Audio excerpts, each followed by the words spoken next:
What's going on, guys? Welcome back. Yet another episode of Vive Nutrition Radio.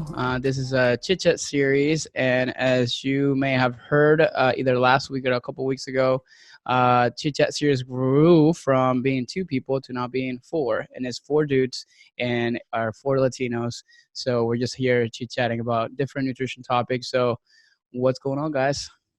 What's happening? What's up, man? What's up? How are you guys? How's your quarantine going so far? Dude, AZ just put the order in. Day 1 was yesterday, so people are over here are somewhat. So Arizona has not been quarantined at all until yesterday. They've been practicing their own version of it. I mean, I personally have been quarantined, and my wife she's an essential person, so she's been doing her thing. So I don't know what the F other people are doing. So you're not essential, but she is. Very essential. I like to think of myself as essential, but I'm sure others would disagree with that. Shut up, Andres. I'm doing great, but a lot of my single friends are having sore forearms because they don't know what else to do with their time.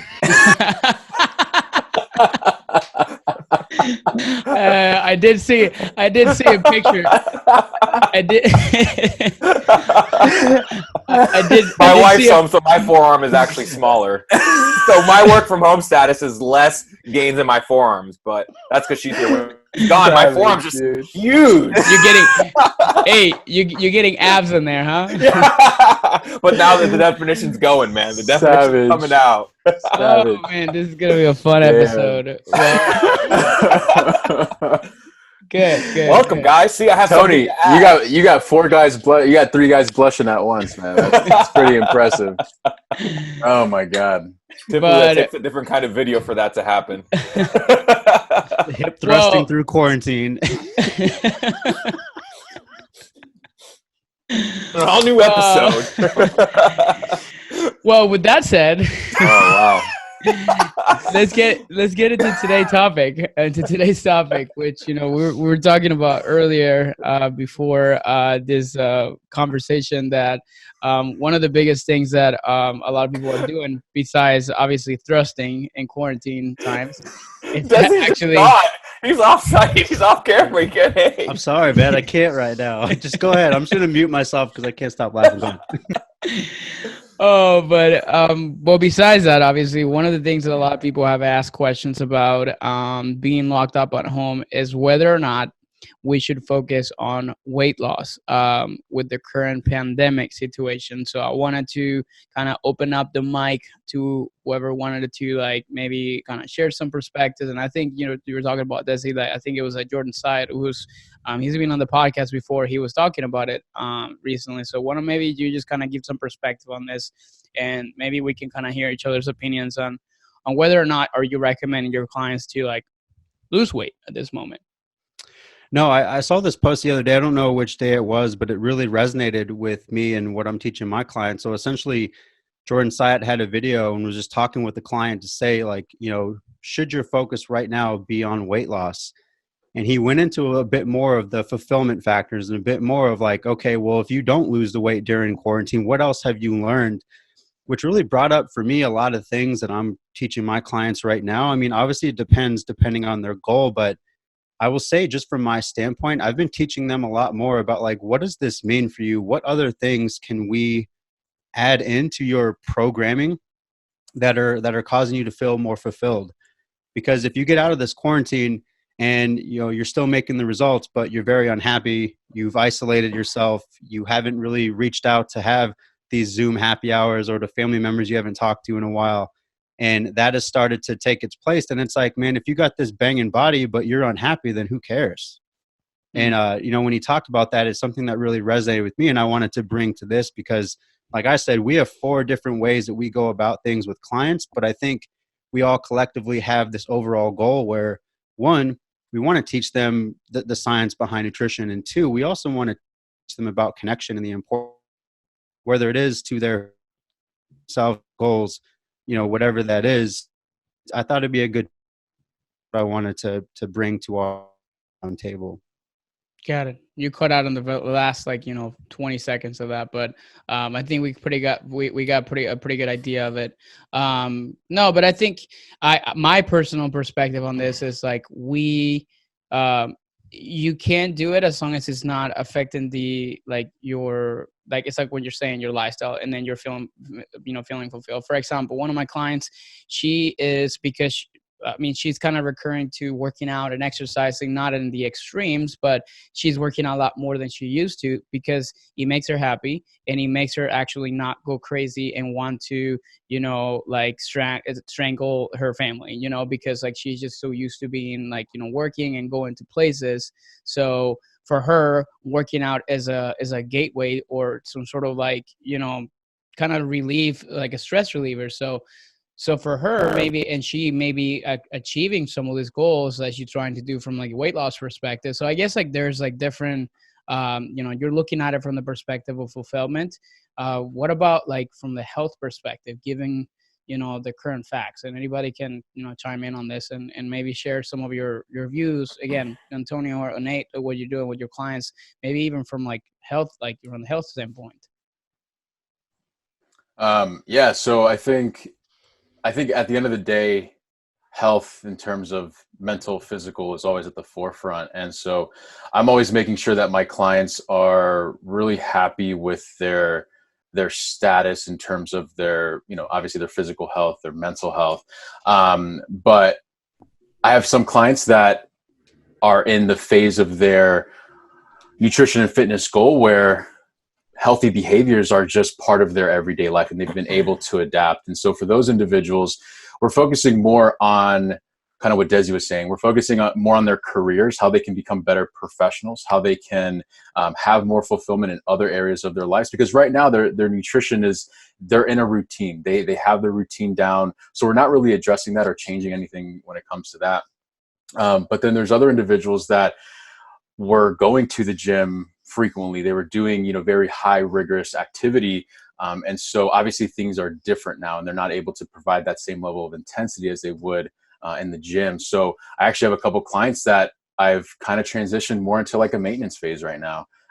And obviously they know in their mind that this isn't forever. They're not going to always be in a maintenance phase, but they have kind of transferred that energy to something else. And so I think really just letting them understand where we're at as a society right now, what tools you have available to you, but being okay with having to maybe take the foot off the gas for a little bit is something that we've been really working through, and just helping them mentally get past that barrier of I need to be losing weight. I paid you to help me lose weight, but really, our times are different. And so we need to kind of adjust with the times and adjust to our new norms. Agree. Absolutely. And I think one of the things that Jordan said is instead of focusing on weight loss, what else can you focus on? So it really depends on who you are and what your goals are. So for example, I'm trying to work on handstand push-ups and double unders, right? That's just my goal. But there's a lot of people out there, and I both worked in baseball. There's a lot of baseball players that don't have anything to do right now. So why not focus? If they're trying to lose weight, they have season coming up, and that's one of their goals to help their performance, then yes, weight loss should be a focus right now. We have another month to help them reach their body composition goals, right? To help their performance. So always looking at what your goals are and how we can maximize it. Because I'm working right now with an NHL athlete who is getting ready for the draft. So a pre-NHL athlete. And he's like, I want to gain weight. So he wants to gain muscle, lose fat. So right now we're in a weight gain stage. Now, is that what we need to focus on? Yes, because that's going to help him get drafted. Is this an ideal time? There's never going to be an ideal time to do anything. But now is a time to really focus in on what you can. So I think nutrition is a huge focus for people. So if your goal is to lose weight, do you have the resources for it? Do you have the support system for it? And really dial those in before you dive into either lose weight, gain weight, maintain weight. And we're blessed to be in a country where food is available everywhere. So your goal to lose weight, gain weight, or maintain weight is possible right now, even though it seems like food is scarcity, right? Yeah. Now, with that client, though, a weight gain, muscle gain athlete, what is that based on? Let's say, obviously, gyms are closed, so I don't know what his situation is, but is the right training stimulus there to be able to accomplish that? Because obviously, you can get the nutritional side of things, so you can get a shit ton of calories and do it. So, well, granted that we don't run out of food, but there'll be toilet paper.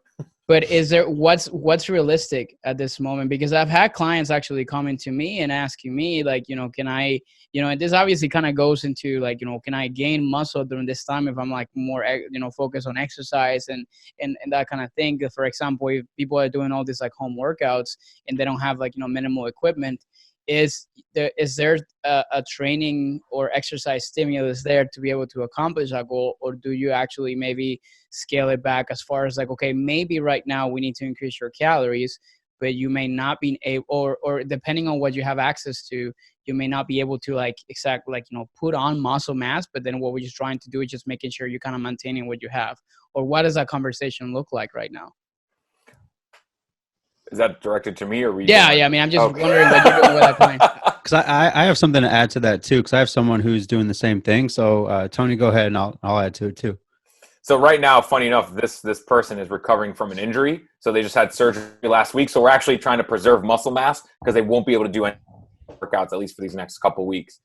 He's going to get in line with his PT and his strength and conditioning coach to help him come up with a program. And from there, we'll focus on that. So right now, we're just focused on keeping on lean muscle mass and recovery to his injury. But if barring that, I would still try to increase calories, but dependent on what kind of exercise they're doing. Got it. Yeah, I've actually. Oh, sorry, Dezi. Go ahead. No, I was going to echo really, Tony, what you said. So, I mean, I have someone that's pretty similar. So he's a strongman competitor, and he lives out in the boonies in Arizona. So he has a bunch of like really heavy rocks and logs and stuff like that. And so his training stimulus has changed. And so we just dialed it back a little bit to assess where he's at, and just going over the proper mechanisms of practicing recovery and teaching a bit more about meal timing. And so, yeah, there are some complexities and some differences. The other thing too, Andres, I wanted to expand on yours, where a couple of your clients, you had mentioned that this is a mental health thing for them, and it's really helpful. I mean, I have a couple of people who are really similar in that way. So we're really just trying to program some things in there that help them feel less isolated or help them feel less like they're alone in the process, and allowing exercise to do its thing. So yeah, I just wanted to add that in. But yeah, Nate, go ahead. Yeah, no, I was just to echo what both of you guys were saying. I actually just yesterday I had a couple check-ins where we completely changed, we changed their macro prescription due to the less intense exercise, their just change in regimen. And so, I think that's something that now more than ever, people need that kind of additional accountability and that additional knowledge, because this has been such a quick transformation, or just a quick change in environment that, I had just clients saying like, hey, like, thank God I have you now. And I'm sure this goes for all of us, because right now things are changing and people don't know more or less how to adapt. And something that Tony and I have been doing is just increasing that accountability. So right now, Dezi, like you were saying, it's really easy for someone to go into isolation, for someone to kind of retreat back. And I have thinking about a couple of clients that I have that this has been for 2 weeks. Literally, we put nutrition to the side, and it's mainly been trying to get them to a better place mentally. And they mentioned that, kind of having that additional accountability at this time and that additional, person in their corner really helps them get through these moments. So I just wanted to kind of add those 2 points in terms of just practicality, what's been translating into kind of patient care, client care at this point. Yeah, that's huge. And I think also now moving more into like, the science and physiology perspective, which is, like I nerd out on a lot of these different things. It's like, what kind of impact does calorie restriction or excessive energy expenditure through exercise actually can create on like your immune response, specifically given the fact that there's like, this virus going around that is like spreads like wildfire. And, is our body actually prepared to fight it? Because we kind of hear that this coronavirus is heavily affecting people that are either immunocompromised or usually that's also related to people that might be in their older ages. So what I have what I understand, and then again, this is like, putting on my sports dietitian hat, is like, when for example, athletes, like their immune response is affected by increased energy expenditure, specifically when it's excessive. And one of the things that I understand too is there are specific immune cells that require specific amount of nutrients and micronutrients to be able to thrive and to be developed. So whenever you are restricting calories and you're you're increasing calorie expenditures through exercise, for example, my client that is working out like crazy like this week and not eating as much, then you may be starting to affect like your basic metabolic processes to be able to build an immune like response. And the way I kind of explained the whole immune system, it's kind of like the army in your body. So whenever you don't fuel your army the right way, they just don't have the energy to fight any kind of war. So it's sort of like the way that I have been able to explain it to many people, and it starts to kind of make sense because we don't want to be immunocompromised. And I say, well, that's only old people that are sick. And I say, well, you can actually be immunocompromised if you're not necessarily in like a proper metabolic state. Specifically, you have been like deficit, or you have been like restricting calories for so long because you just don't have enough fuel to be able to produce or to maintain actually immune cells. So that's the perspective I always like to use a lot of science with, from that perspective, a lot of my clients. And I realize that that's something that sometimes resonates a lot with them, because then I'm like, oh, I don't want to actually get coronavirus and actually my body not being able to fight it the proper way, God forbid. So that's another area that I feel like it's important for also to people to understand, specifically those of you guys like listening into to this conversation. So anything to add on that? I mean, I would say, Andres, too, like, so I do have some clients who are very analytical and they want to learn the science and they want to learn the numbers. So I kind of wanted to, Andres, ask you, like, how do you devise whether someone's in that place where they do want to geek out? Like, how do you understand that client more? Because I think it's important for a lot of the listeners right now. Some of you might be analytical. So how do you navigate that? So you're talking about from like the numbers perspective? Yeah, like yeah. Well, if we use like, macro counting, because I know Nate does that too. And we know how many calories a client is currently consuming.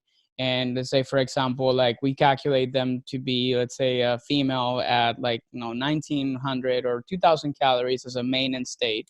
And we say, you know what, you have been eating 1,600 calories for a while. And you're working out like now twice a day. So these are some of the things that may be affecting, your progress or your current health. And because of the fact that we have to actually increase your immune response. And I don't know if you notice, but people that I have worked with many people that come from backgrounds of like bodybuilding and bikini competitions and stuff like that. And one of the biggest complaints they've always had is like they used to get sick all the time because their immune response is actually like they catch things very easily. Their body's immune response is not really responding very well with whenever they're restricting so much. So that's the way I kind of like explain it. But that's when there's like a numbers approach and they understand exactly how much you're consuming.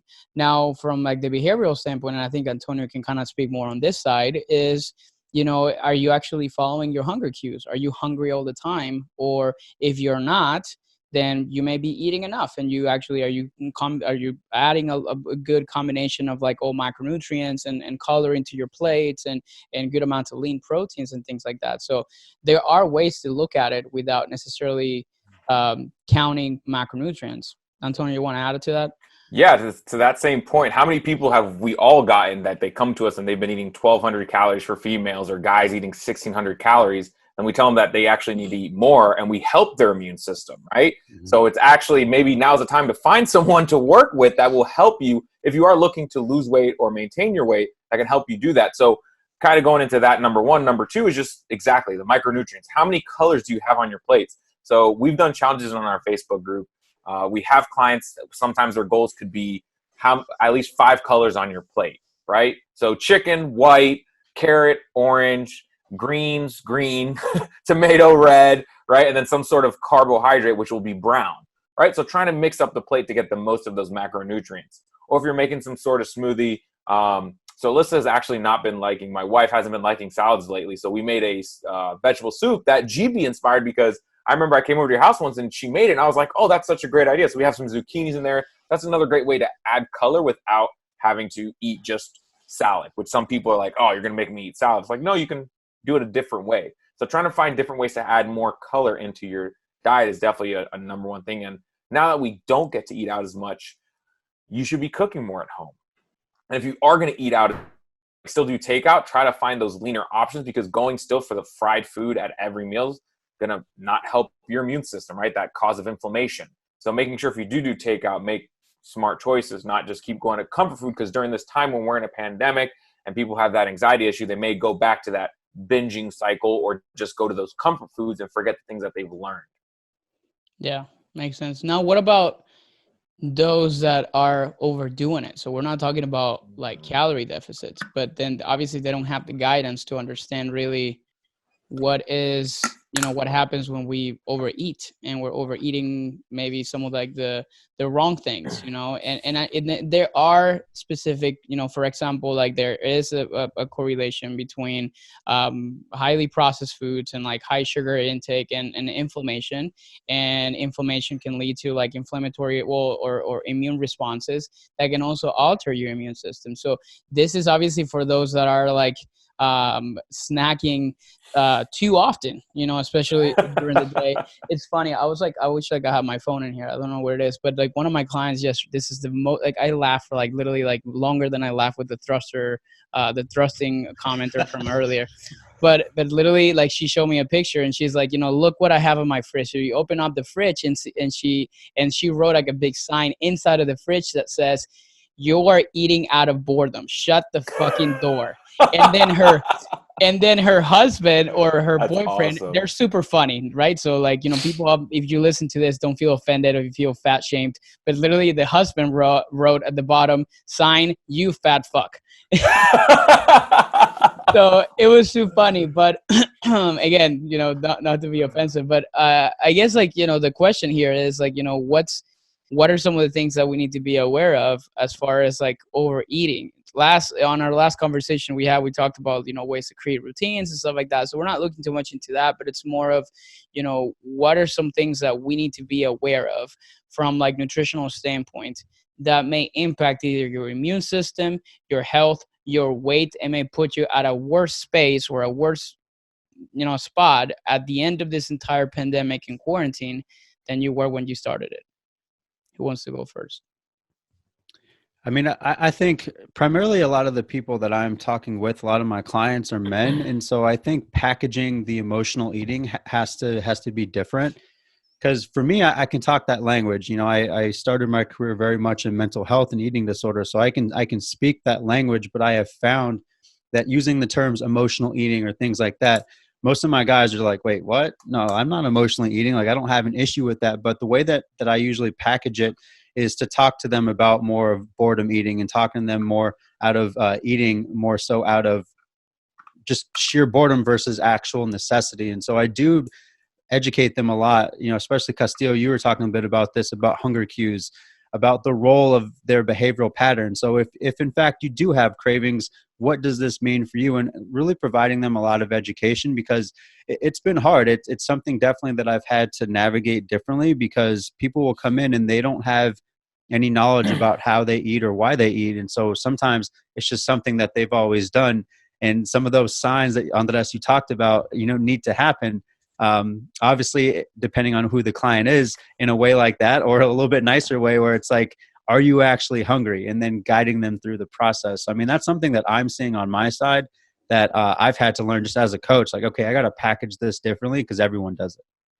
Yeah. And it could be the opposite for a lot of people that take ADD meds. They forget to eat. So maybe they need a sign that says, hey, skinny fuck, eat something, right? Whatever the opposite is. Because there are people that forget to eat because the ADD meds keep them so focused and it actually reduces their appetite. So it really depends on where your scale is. But like you said, Dezi, I work with clients that they're like, after dinner, they have to have a treat. So they have some ice cream, but then they go back and grab a handful of nuts. And they go back and grab another handful of nuts. Then they go back and grab another handful of nuts. And then there's a bag of pretzels. Then there's a bag of chips. And they don't notice it because they're watching TV. And now it seems like with this pandemic, with the less amount of commute time, a lot of people are watching more TV. Hashtag Tiger King, fucking Carol Baskins, right?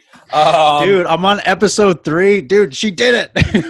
It's a terrible show. She lives 5 miles away from here. Like, did you see how close she's from your house, Yeah, Antonio? super Like, close. that's crazy. That's scary. Yeah. You know, like that's yeah. I saw the best meme the other day of her riding a bike, and I was like, "Oh, nonchalantly about to go feed my millionaire husband to my tigers, and then go to Congress to get rid of my competition." I was like, "Oh my god!" So a lot of people are watching Tiger King and they're snacking while they're watching a story about someone getting eaten by cats. Big cats, right? So it's just that mindless eating, and now that we're consuming more by not only entertainment but also food, because we're just mindlessly eating. So having some scales that we've all used, like hunger scales, right? Like 1, you're full. 10, you're like, you'll eat una vaca, te como un caballo, like you'll eat a horse, or you eat like a cow, like a whole cow, because that's how hungry you are. And try to really figure out, are you eating, like a self-check? So maybe instead of a sign, if you have that fear of that fat shaming fear, but you can put a sign like on 1 to 10, where are you? And start rating yourself throughout the day. And try to find something that you could put in. Instead of hungry, maybe you just listen to a song. Maybe listen to a podcast. Maybe read 10 pages of a book. Go on a walk. Yep, whatever that looks like for you, right? So trying to figure that out. Yeah, I have kind of like moving away from that is, and what I've been seeing is people being, so this whole quarantine 15 that's been going around, this whole like idea of like people gaining this weight. It's actually led some people that I've talked to go back into a restrictive state, meaning they're restricting the foods that they love to eat out of fear that they're going to acquire this quarantine 15. So just for the viewers that are listening, and I'm sure we all agree to this, when we restrict, we tend to binge later on, or we tend to overeat in some other capacity. So, really just identifying and really following this kind of like 80-20 philosophy that I know a lot of us have heard before, of not restricting the foods you love, just trying to find balance with that. But then also the second point to that is kind of going into like, because Dezi, you did a really great training on like cravings and kind of identifying where our cravings are coming from. And I think that resonated with me. And I know that teaching I've used a bunch with a lot of my clients. But from a cooking standpoint, are we able to kind of make food taste a certain way, or taste a way that we're actually going to enjoy? And I think I've been finding that a lot. Like a lot of clients have been asking me for recipes. I'm like, hey, Nate, how can I make chicken taste amazing? I'm tired of chicken. I'd rather have it fried. I'd rather have, in an unhealthy way. So really figuring out some different cooking techniques that we can really allow ourselves to enjoy the food. So one big thing that I know a lot of people shy away from is when they start their healthy journey, is they refrain from using things like butter or fats to make their food taste good. And so what I tell people is like, I would much rather you enjoy these sauteed vegetables you're making because you added a little bit of butter than looking at those vegetables as something that you despise and you go to something else that's bringing you more pleasure. So how can we make this healthy food taste a way that we're going to want to come back for it more, and we don't feel the need to go to an unhealthy alternative? So things like incorporating, some fats, using some seasonings, right? Using some herbs, some fresh seasonings in your cooking will really take it to that next level. And it's as simple as chopping things up and putting it in. It's not a magical, to add herbs to something is not anything magical. You literally just buy them, you chop them, and you add them at the end of your cooking process. So I think, those have been two areas that I've found kind of clients of mine that have kind of resorted to possibly overeating. It's just they're not enjoying the foods that they're liking. So they're going to these comfort foods. They're going to these foods that are giving them that dopamine and that shot of pleasure, where you can really just create that with the healthy food that we're all promoting. That makes sense. Yeah. And I think that's true, because they're afraid to use it at home, but then they go to any kind of restaurant. That's how things are cooked. Otherwise, the restaurant would not be in business. We'll make sure things are tasting good. So that's huge. Another thing I wanted to kind of like address, and because obviously these are like hard times for many people from like the like financial, economical standpoint. It's been affecting some people more than others. So I guess like a couple of things I wanted to kind of ask you guys about and get your input is, number one, when does the nutrition actually become non-essential? I wouldn't say non-essential, but a commodity, specifically like nutrition coaching. And this is something that, when you start to look at, okay, like things I'm getting hours cut from my work, and I have a nutrition coach. And when is this actually, or should it be something that we consider a commodity, and something that is like, okay, you know what, I need to kind of like spend more money towards like my food and my rent versus this, like, and the reason is, and this is a really hard question for me to answer, because again, there are people that have specific needs, but at the same time, it's like you're saying, Nate, like, I'm so happy that I have you right now, like, that client, what he told you, because again, you can kind of keep me sane, you can kind of keep me in line with what I'm trying to do, and trying to keep me in the place where like I'm working towards my goals regardless of what's happening. So how would you, like, I guess, like, maybe how are you addressing that? And if you're not having addressed it with anybody yet, like, what is maybe your thoughts as far as this? I think primarily what I'm seeing, I mean, I hopped on the phone with someone the other day, and she was really scared about what was going on. We got to a point where we decided it just wasn't a great fit for her to explore nutrition coaching. And I think that's the reality for some people right now, where they just might not be in that mindset of how this can supplement a life full of enjoyment and fulfillment. And I think to a large extent, anyone who has ever come in for body recomposition or learning new skills, it's about feeling fulfilled with who you are as a person and what you present in the world. And so what has been really advantageous for me, just seeing from my clients, is the same thing with Nate, with what you're saying. They're all reporting the same thing, where it's like, hey, I feel really good that I already have this in place, that I'm not doing anything drastic, and maybe this might be the big goal. Right? Also know that there are other things that we're working toward. So if we look at this as a commodity, I mean, all of us have invested in ourselves to a large extent, whether it's school, coaching, business coaching, anything like that. So to me, I don't think of it any other way, because it's me investing in my goals and who I want to be in the world. And I think that this has to really be said to those that are on the fence with, like, is now the right time to invest in my health? I would say yes, because most of the people that I serve, a lot of them, like I said, are dads and men. It's, well, hey man, I want to be around for my grandkids. The way that I'm living my life, I don't even think I'm going to be around to see my kid graduate. That shit right there is scary. So is it commodity? Yes, and it needs to be. So this is part of the process of just being much more opportunistic about things that are freaking scary and doing something about it. Well, yeah, and go ahead, Nate. No, I just wanted to comment and say I love that. Like, that's it. Mm-hmm. And we were just talking about it earlier, Nate and I heard it on a podcast this morning. We're going out to less happy hours. We're going out less. We're staying in more. So now people that first didn't have the time, or they may say they don't have the money to invest, now they do. Now they can use it to help their health, because now they're not going out as much. That takes out no more Starbucks, right? You can't go get a Frappuccino or Nitro Cold Brew like some of my clients, right? Like, now is the time to do it. You have, number one, the time. And we do a lot more than nutrition coaching, guys, right? Like, we talk about stress. We talk about sleep. We talk about physical activity. We talk about nutrition. We talk about mindset, right? Those are all things that we need regardless of what's going on in the world. If anything, we're here to be advocates for them. So is this a time to do it? Yes. And if someone's ready to graduate our program and this is the time for it, then awesome. We're so happy to have provided value to you and helped you grow, and that you can get through this without having to hear all this negativity that's on the news and it's holding you back, right? Like, you're able to break through it because of what you've learned through our program. Mm-hmm. Now, if you see someone who's struggling more and they're just really trying to get like out of the program because of the finances, I always like to ask, if I gave you a scholarship, would you continue on this program? And if they say yes, then you really need to explain to them you need the help. Yeah.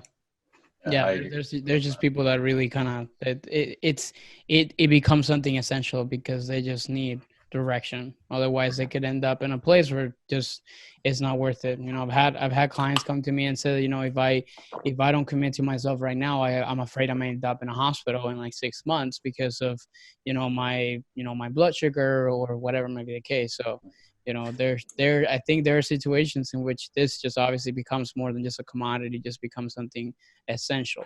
And when you don't know how to do it on your own, then that becomes important to kind of have like guidance. So, and to that point on this, before we move on, is I think out of everything that's going on in the world, out of all the changes, we as nutrition coaches, and this has been told to me, we're the only thing consistent, or we could potentially be the only consistent thing in somebody's life. So again, as Tony was saying, that we're not just talking about nutrition, we're talking about mindset, we're talking about someone's fulfillment, we're talking about all areas of somebody's life. Wouldn't you want that to be consistent in a time like this? And so that's why I explain to people when I hop on the phone with them is that this, in a time where things are changing so drastically and so much, and we don't know what tomorrow is going to bring, you can count on your nutrition coach, whoever that may be, to show up every single day for you, and really still move you and move your life to one that is more positive, more fulfilling, and more healthy overall. So if that was given to me on a piece of paper and I had to say, hey, do you want this or not? I'm signing up all day. Just because, again, the value in that and the value of that consistency is, I think, super powerful, especially in a time like now. Nice. Yeah. So it will be definitely safe to say that this is important right now. And just because of the fact that I do think health needs to become a priority right now. And if there's anything that we're learning from this entire pandemic is there's a lot of changes that we need to make and not saying that, well, first of all, people need to start putting bats in their soup. Let's just kind of, let's start off with that because supposedly that's where this whole coronavirus. Has that been confirmed though? I don't know, but I'm just like, I'm going by the basic conspiracy theories here. I get it. And it's crazy if that's the case. But have you seen the movie? Have you seen the movie Contagion? I've stayed away from that. I think probably the only movie I'll watch that is associated with this is I Am Legend, because that movie's dope. But the reality is, and this is completely like off topic, but the reality is that, it was a movie that actually was, created like by the guidance of an actual, epidemiologist. Like, he was like the one, like, this is literally what it could happen. And it turns out that it's, not to spoil the movie, but at the very end of the movie, they kind of show, like a lot of like viruses are carried by specific like animals like bats and pigs and things like that, and they carry it. So usually when you cook these animals, of course, like those viruses are killed. When you cook pigs or whatever, like, pork and whatnot. But then a lot of times, like, at the end of the movie, literally it shows how like there's a bat that ate a banana, and the bat actually spit the banana in like this piglet like farm or whatever. A piglet actually ate that banana, so then it became like a combination of two viruses, and then that pig actually got killed. They took to a restaurant, and then the chef that was supposedly like preparing that pig like was called to say hi to a person outside, and he was like touching the pig when it was like raw before cooking it. He forgot to wash his hands, and he went to talk to this lady and shook her hands. That's how the whole thing started.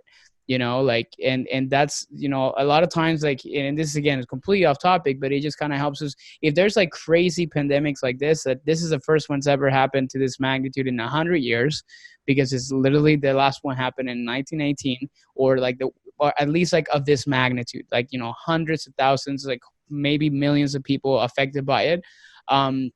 And there's a lot of, I was actually having a conversation earlier with our therapist, which it was literally about the fact that there's so many policies, so many different things that we learn whenever we're forced to learn them in situations like this. And for some people, it's like, maybe health needs to be made a priority right now, because there are people that are immunocompromised that, or maybe having some issues that maybe they're having those issues because their lifestyle actually led to that point.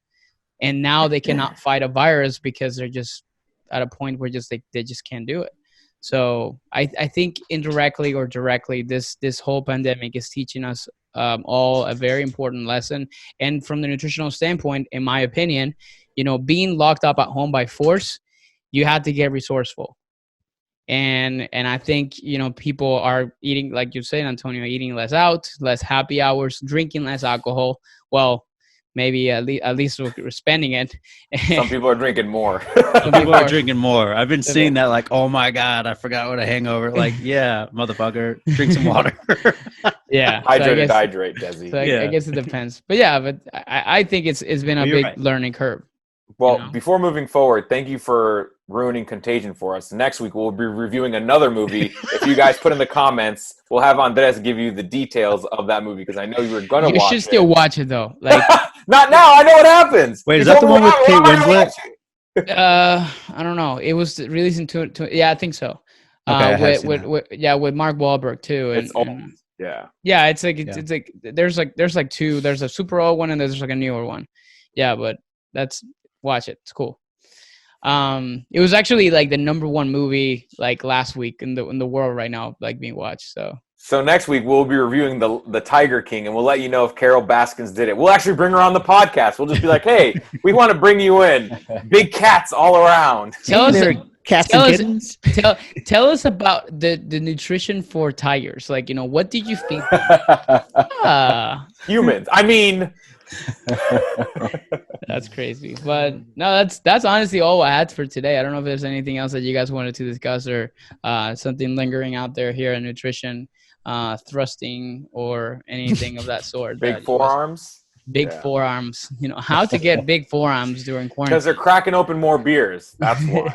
That's why. That's the reason for it. Castillo, what was it was throwing hip. That's what it was. Hip thrusters. The hip thrusters.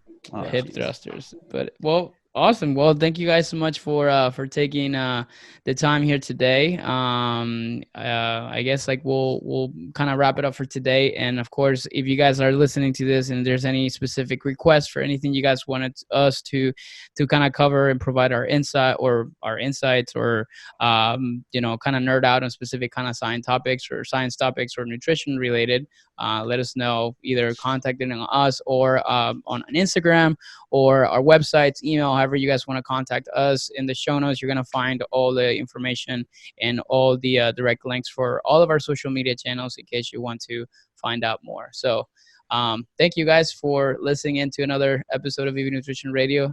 Signing off. Peace out. And I'll see you guys next week. Take care. Later. Take care, guys.